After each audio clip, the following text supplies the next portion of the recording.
until we now have reached this point at the end of Kali Yuga where we have such a dumbed down population that people cannot even recognize what is going on. There's a mass die-off, there's genocide happening, there are incredible things, but most people are in denial of them because they can't handle the truth. You see, that's the main thing of the ego. It prefers ignorance to knowledge. And so we're at a time when very few people are willing to know everything that we need to know in order to change the situation for the better. So we're at the end of that period where almost all, even egos, let alone souls, are exhausted.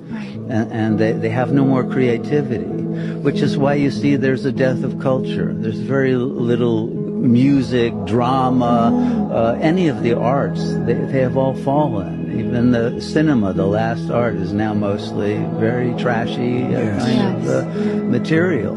And there's a loss of all moral values, all of the traditional ways that society was able to sustain itself with divine masculine and feminine energies that are all lost now in transgenderism and all of that.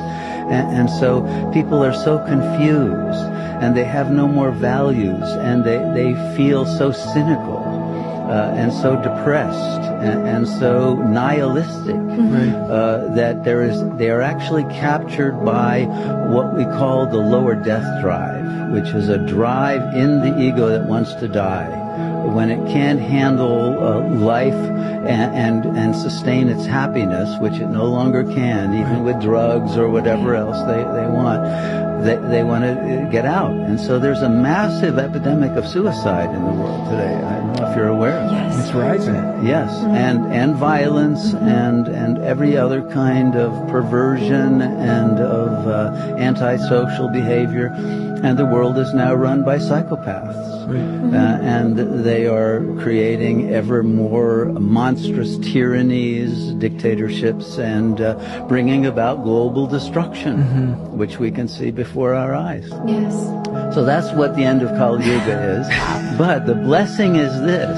At the end, because it is so terrible, people are beginning to awaken, which they wouldn't otherwise. They would just go into their, virtual realities and become happy slaves, of the system.